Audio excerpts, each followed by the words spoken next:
रही गठबंधन प्रत्याशी की बात, दोस्तों पता नहीं क्यों पार्टी ठेका दे देती है या ठेकेदार बन जाते हैं। अरे अब तक ये होता आ रहा था कि घर बैठे टिकट आ जाया करता था डॉक्टर भट्ट साहब को, और सारी बिरादरी मजबूरी में वोट दे दिया करती थी मुसलमानों की। क्या है भाई, बीजेपी जीत जाएगी तो सही, शेख भी दे रहा है, तुरक भी दे रहे हैं, और बिरादरी भी दे रही है। पता लगा कि जो बीसी बिरादरी थी वो भी इसी उसमें वोट दे दिया करती थी और घर बैठ के खामोशी से चुनाव जीत करके चले जाते थे, एमपी बन जाते थे। आज ऐसा नहीं होने जा रहा है। अखिलेश जी, तुमने सोचा होगा कि डॉक्टर भट्ट साहब के परिवार को जिंदा रखना है, इसलिए उनके पोते साहब को टिकट दे दिया जाए। तुम्हारी सोच ये हो सकती है, इस समाज और एक क्षेत्र के लोगों की और यहाँ के वोटरों की सोच ये नहीं है कि डॉक्टर भट्ट के परिवार को ही दोबारा जिंदा करना है। मालूम होगा आपको, गठबंधन का प्रत्याशी आज चुनाव में नहीं है, चुनाव से बाहर हो चुका है। समाज की बचेगी नहीं बचेगी इसकी गारंटी नहीं है गठबंधन के प्रत्याशी की। उन लोगों के समीकरण समझा रहा हूं जो बिरादरीवाद और जातिवाद की बात कर रहे हैं, धर्म की बात कर रहे हैं, क्षेत्र में जा करके भड़काने और बहकाने की बातें कर रहे हैं। वो हिसाब लगा लें कि हमारा इलेक्शन कहां से शुरू हो रहा है। दोस्तों, अभी मेरे भाई चित्रा जी थोड़ा जोशीला भाषण दे रहे थे, जज्बाती हो गए थे, हमें उनसे प्रेरणा लेनी चाहिए। उन्होंने हमारी हौसला अफजाई की है और चुनाव में हौसला ही काम आता है। दोस्तों, एक फार्मूला है कि एकता से संगठन बनते हैं, संगठन से शक्ति मिलती है, शक्ति से संघर्ष होता है और संघर्ष से ही सफलता मिलती है।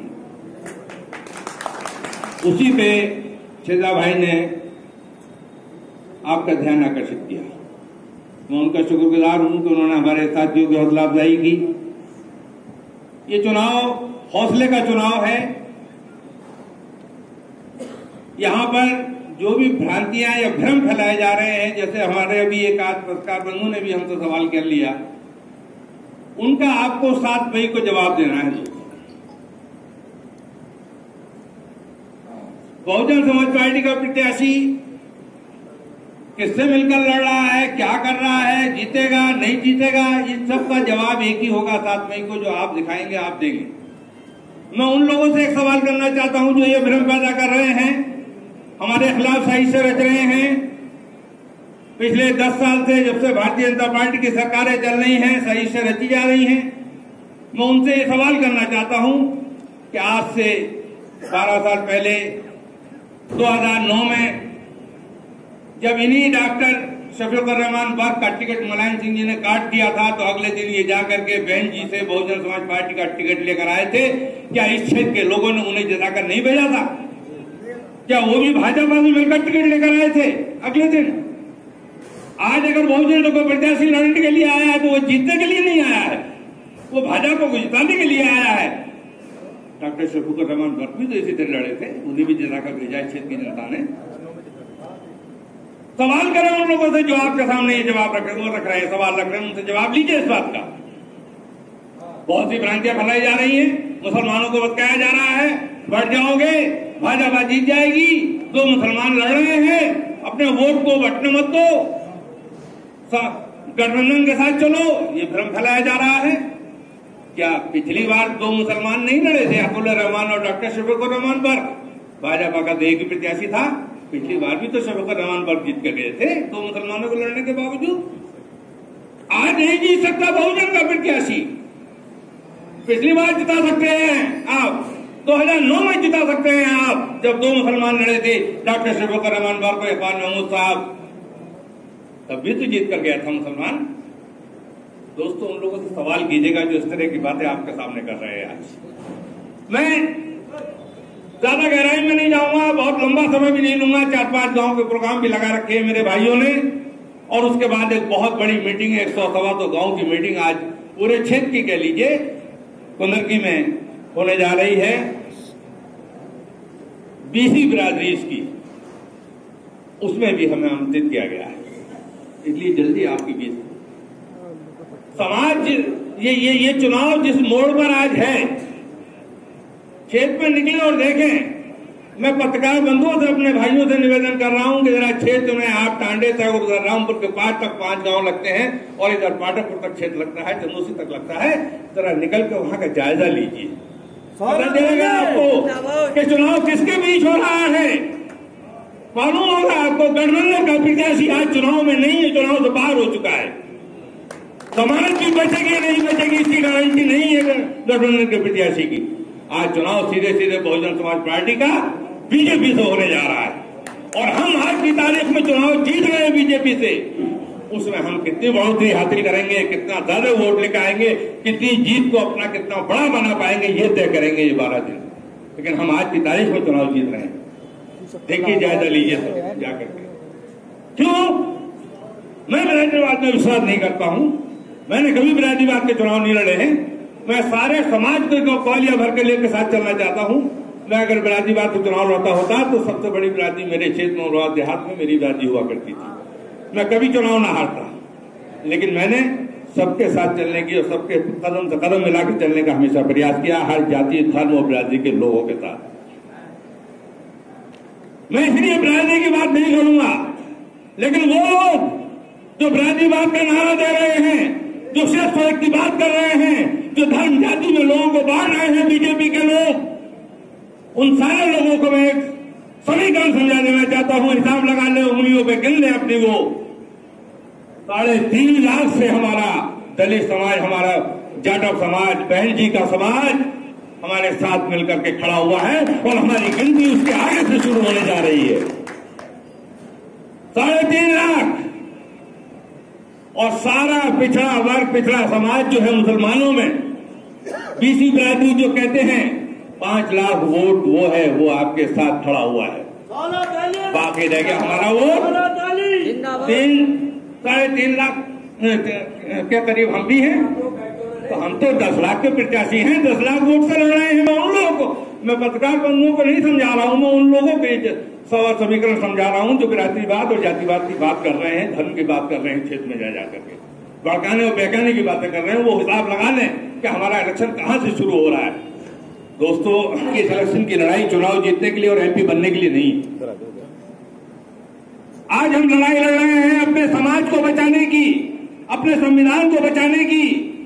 दलित भाइयों के सामने अगर कोई चिंता है तो ये बीजेपी की सरकार 10 साल से सही से रह रही है संविधान को बदलने की और आरक्षण को खत्म करने की।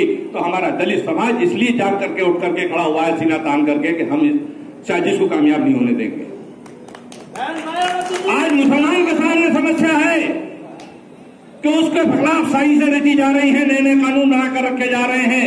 किस तरह मुसलमान का राइट ऑफ वोट छीना जाए, किस तरह से इसको वोट देने का अधिकार छीना जाए, किस तरह से इसकी संपत्ति पर कब्जा किया जाए, किस तरह से मुसलमानों के मदरसों को बंद किया जाए, किस तरह से मुसलमानों के स्कूलों को माइनॉरिटी करेक्टर छीना जाए। आज मुसलमान के सामने समस्या ये है, मुसलमान उसको बचाने के लिए लड़ाई लड़ रहा है। हम संविधान को बचाने की लड़ाई लड़ रहे हैं, हम अपने सम्मान को बचाने की लड़ाई लड़ रहे हैं। मुसलमान अपने भविष्य के, अपने बच्चों के भविष्य को सुरक्षित करने के लिए लड़ाई लड़ रहा है। सिर्फ एमएलए एमपी बनने की लड़ाई नहीं है ये। और दोस्तों, आने वाला कल इस बात का साक्षी है कि ये लड़ाई हम जीतेंगे। और इस आधार पर मैं ये कह रहा हूं कि आज से 20 साल 22 साल पहले लगभग माननीय काशीराम जी ने एक मिशन दिया था कि दलित और मुसलमान एक होकर के अगर साथ रहेंगे, वोट करेंगे तो यहाँ की सत्ता पे हम राज करेंगे। और वो साबित किया था उन्होंने। पहली बार बहन मायावती जी जब मुख्यमंत्री बनी थी, उसी मिशन के तहत बनी थी। लेकिन हम बीच में कहीं बिखर गए, हमें लोगों ने बहकाया भड़काया, मुसलमानों ने कोई और रास्ता अपना लिया, दलित समाज ने कुछ और रास्ता अपना लिया, हम अलग हो गए। इसका नतीजा ये हुआ कि ये सांप्रदायिक ताकत हम पर राज करने आ पहुंची और ये राज कर रही हैं आज हमारे ऊपर। ये उसी का नतीजा है। लेकिन आज वो दलित भी जाग गया है, वो मुसलमान भी जाग गया है, उसे भी एहसास हो गया है कि जब तक दलित और मुसलमान एक नहीं होंगे, जब तक भाजपा पे पार नहीं पाया जाएगा, भाजपा को सत्ता से नहीं हटाया जाएगा। इसलिए हम ये संघर्ष कर रहे हैं, ये लड़ाई लड़ रहे हैं दोस्तों। आज हम इसलिए एक आवाज में नारा बुलंद कर रहे हैं, इसलिए खड़े हैं। रही गठबंधन प्रत्याशी की बात, दोस्तों, पता नहीं क्यों पार्टी ठेका दे देती है या ठेकेदार बन जाते हैं। अरे अब तक ये होता आ रहा था कि घर बैठे टिकट आ जाया करता था डॉक्टर भट्ट साहब को और सारी बिरादरी मजबूरी में वोट दे दिया करती थी मुसलमानों की। क्या है भाई, बीजेपी जीत जाएगी तो ऐसे ही शेख भी दे रहा है, तुरक भी दे रहे हैं और बिरादरियां भी दे रही हैं। पता लगा कि जो बीसी बिरादरी थी वो भी इसी उसमें वोट दे दिया करती थी और घर बैठ के खामोशी से चुनाव जीत करके चले जाते थे, एमपी बन जाते थे। तुमने सोचा होगा कि डॉक्टर भट्ट साहब के परिवार को जिंदा रखना है, इसलिए उनके पोते साहब को टिकट दे दिया जाए। तुम्हारी सोच ये हो सकती है, इस समाज और एक क्षेत्र के लोगों की और यहाँ के वोटरों की सोच ये नहीं है कि डॉक्टर भट्ट के परिवार को ही दोबारा जिंदा करना है। और भी लोग रहते हैं समाज में, और भी बहुत सारे जाति बिरादरी धर्म को मानने वाले लोग रहते हैं जिनका अधिकार बनता है इस क्षेत्र पर। उन्हें भी हक है यहाँ पे चुनाव लड़ने का, उन्हें भी हक है यहाँ से चुनकर जाने का। अखिलेश जी, आपकी ये भूल आपको महंगी पड़ेगी। इसीलिए मैंने अर्ज किया था कि गठबंधन का प्रत्याशी आज की तारीख में कहीं लड़ाई में शामिल नहीं है।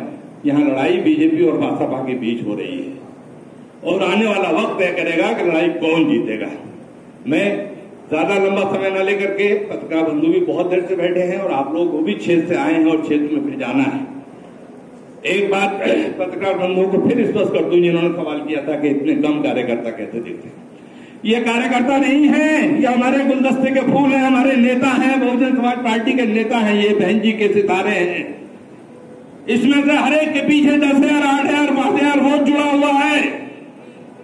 हिसाब लगा लीजिए, कुर्सी पे गिन लीजिए इन सितारों को और जोड़ लीजिए 10,000, 5,000 वोट के साथ हर आदमी को कितना वोट बैठ रहा है। इन्हें आप कम आंक रहे हैं। आज ये साबित करेंगे क्षेत्र में जाएंगे तो कि ये बहुजन समाज पार्टी का प्रत्याशी कितने अधिक वोटों से जीत करके जा रहा है। मैं अपनी एक बात कह के बात को खत्म कर रहा हूं दोस्तों। मौके बहुत मिलेंगे, भाई संसार जी और जितेंद्र जी और सीता नेताजी मिलकर के सब मीटिंगें कराएंगे 2-4 और संबल में भी, तो जरा डिटेल बात करने का मौका मिलेगा, तफसील से बात करेंगे। आज सिर्फ एक बात और एक शेर, क्रांतिकारी शेर आपके बीच पढ़ करके अपनी बात को खत्म कर रहा हूं दोस्तों। जमीन बेच देंगे, गगन बेच देंगे, ये चमन के निगेवान चमन बेच देंगे, शहीदों की लाशों का सौदा करेंगे और उनकी लाशों का कफन बेच देंगे। बेचा था भाजपा सरकार ने नहीं। जब जॉर्ज फर्नांडिस रक्षा मंत्री थे तो वो ताबूत घोटाला हुआ था इतना बड़ा, तो कफन ही तो बेचा था वो। जमीन बेच देंगे, गगन बेच देंगे, ये चमन के निगेवान चमन बेच देंगे, शहीदों की लाशों का सौदा करेंगे और उनकी लाशों का कफन बेच देंगे। अगर तुम न जागे वतन के अजीजों, अगर तुम न जागे वतन के अजीजों, तो ये बीजेपी वाले वतन बेच देंगे।